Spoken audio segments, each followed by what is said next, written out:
Thank you, Maggie. Thank you, Chancellor Thorpe, Professor Strauss, and members of the Speaker Advisory Committee for inviting me. This is a terrific honor and in an incredible place. My only disappointment is not seeing my name spelled out across the front of the student section in body paint. When Chancellor Thorpe first asked me, I was touched, then excited, then terrified. I'm a doctor, not a motivational speaker. The problem I have is that the December address is traditionally given by faculty members, several of whom have hit it out of the park. In 2006, for example, you would have had a speaker with far different talents.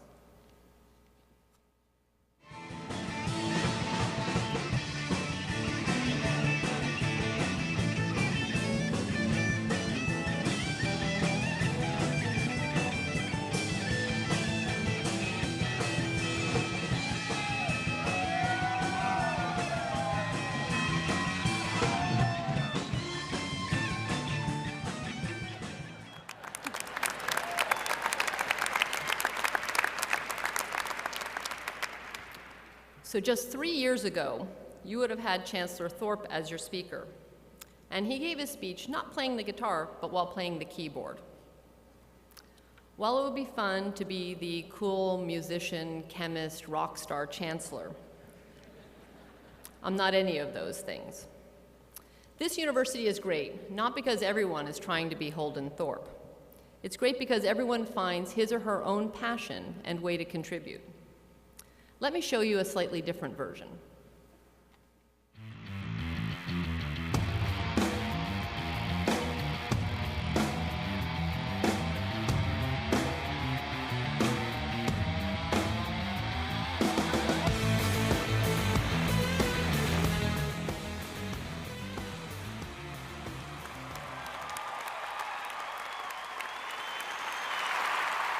Carolina, you've just won another national championship. What are you going to do next? I'm going to Oxford on a Rhodes Scholarship. I'm going to go back in the lab to use perfluoropolyethers to make nanoparticles.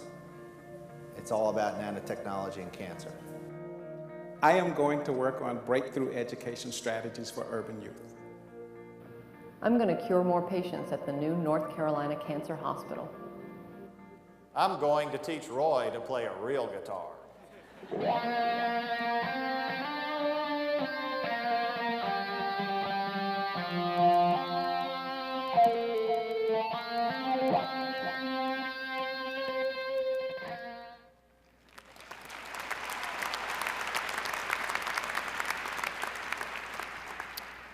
You saw several people in there. And you probably already know that UNC has not one, but 45 Rhodes Scholars. And not just one famous nanotechnology professor, but an entire center of them. You also saw me in there. I'm a doctor, a cancer researcher, a wife and a mother. Everything I know comes from those experiences. As a mother, I know yours is incredibly proud of you. She's also breathing a huge sigh of relief, and she's planning what she's going to be doing with all that tuition money she's not spending anymore. I hope my children are sitting where you are a few years from now. Celebrate this accomplishment. That's lesson number one. Celebrate your accomplishments. It's actually the point of commencement exercises. We don't have to worry about you not succeeding anymore. You already have. And people who succeed tend to do it over and over again. The trick now is for you to decide in what way will you succeed in the future. Think of it this way. There's this thing called an elevator talk, which is basically if you meet someone on the elevator and you have 30 seconds to tell them who you are and what you do before you reach your floor, what will you tell them? Here's mine. I'm a doctor and a researcher who specializes in breast cancer with a particular interest in the ways that science helps us understand the biology of breast cancer better. By working with scientists, we can find the Achilles heel of each cancer so we can treat it better. About 10 to 20 years ago, the death rate for breast cancer started to drop, and it's still going down. When my grandmother died of breast cancer, 60% of women who got the disease died of it. Now only 20% do. Here's the last pop quiz of your college career. Are you ready? Why? It's a trick question. There's actually hundreds of things and hundreds of people who played a role in that drop. And there isn't any one famous cancer doctor or researcher or patient that you can point to and say, he's the reason or she's the reason that fewer women die of breast cancer now. Sometimes there's one person that does something all alone that's incredibly great, like Nobel Prize winners like Dr. Smithies. But more often, it's a lot of people all doing a little bit together that makes the difference. You just need to figure out what your part will be. If you do more than that, then there's even more to celebrate. It sounds pretty good when we say that the death rate from breast cancer has dropped 40%. But remember two things. First, to get there, we make people bald, make them come to clinic to get chemotherapy for up to a year, and sometimes the drugs we give do more harm than good. Not often, but even one time should make you pause. Second, even with all this effort, 20% of women relapse anyway. They did everything they could, and so did I, and it wasn't enough. That's the challenge of what I do and the meaningful thing I do. Do something you can be proud of. Doing something you can be proud of is lesson number 2. You contribute by doing things that are worthwhile.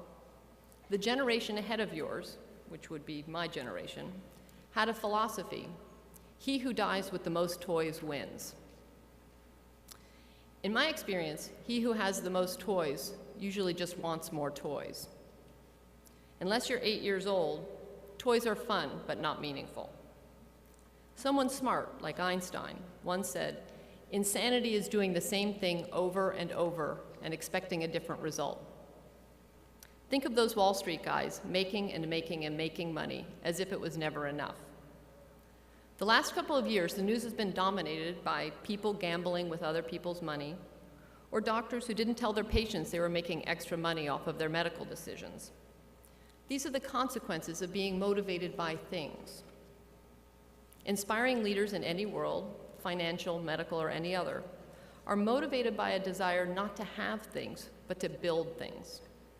To build what my father calls a world of peace and plenty. That's lesson number 2. Do something you can be proud of. So number 1 is to celebrate your accomplishments. Number 2 is do something you're going to be proud of. Now on to lesson number 3. You're now in charge. Just don't embarrass your parents.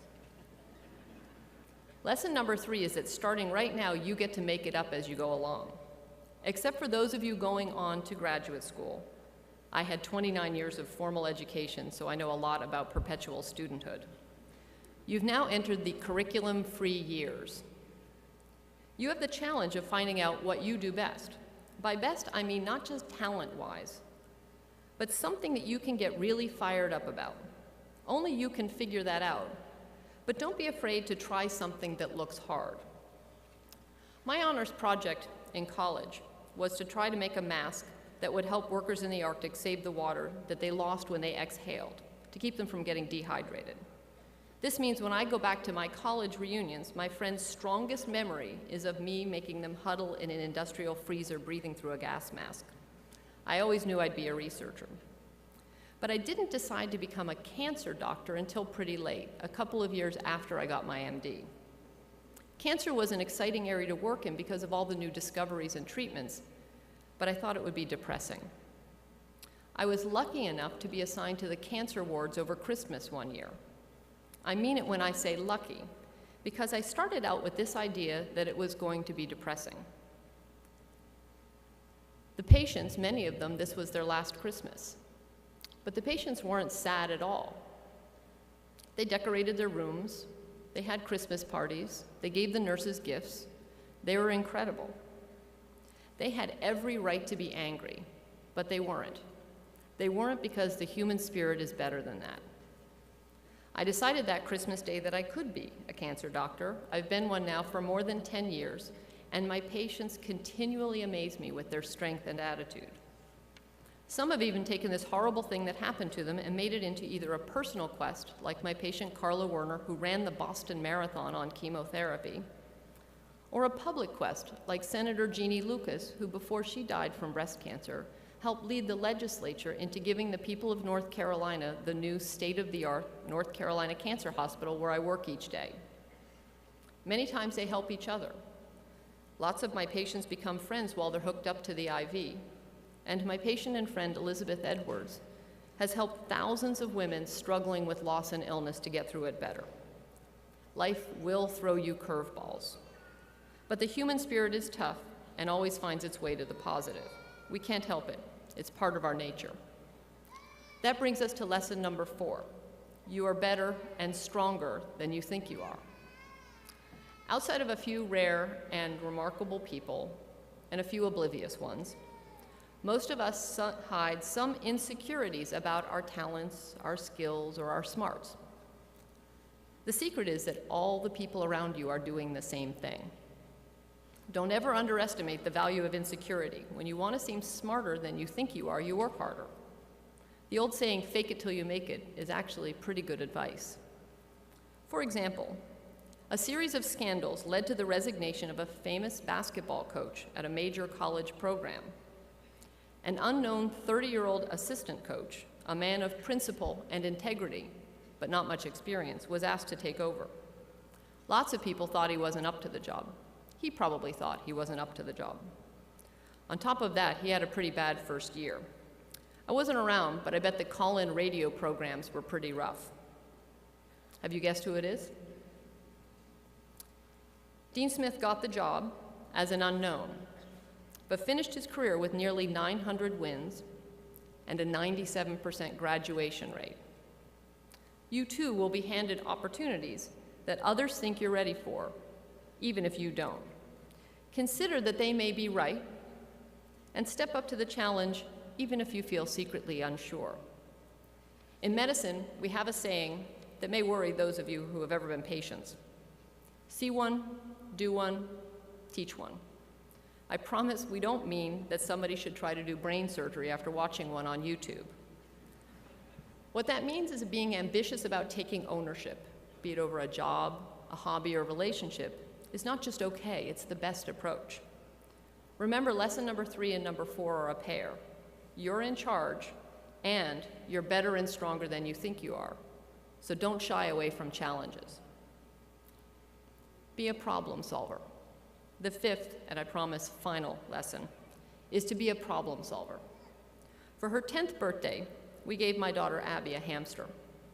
A few weeks later, she was alone, and the hamster escaped. She Googled for help and got lots of advice, including sprinkling flour on the floor to look for footprints.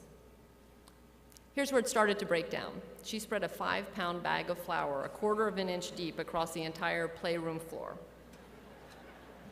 But the hamster was found.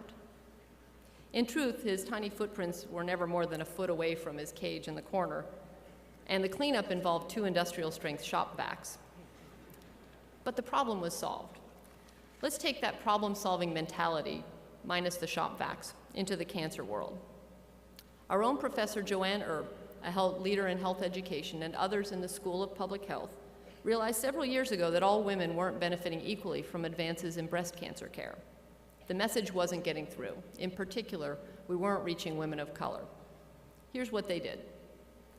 They taught leaders in each community, whether they were ministers or hairdressers, to become lay health advisors and educate their own communities about what women needed to know about breast cancer. Because of this approach, significantly more women in those communities got mammograms. That's the only thing I'm going to say about the suddenly controversial topic of mammography. Lesson number 5, be a problem solver. Thank you for inviting me to be your speaker. Let me close with my elevator talk for you. The tallest building in Chapel Hill is only 10 stories tall, so it can't take very long.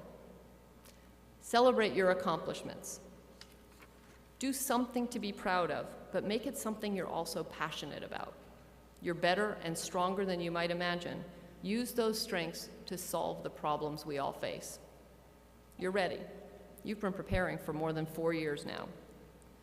The real world out there is a lot like Carolina, but with a little less blue. For those of you who don't look that good in blue, this is your time. Moreover, for better or for worse, absolutely never ever will anyone have you stand shoulder to shoulder at a basketball game next to a doughy, shirtless guy painted blue. Class of 2009, congratulations. Go show everybody what you can do.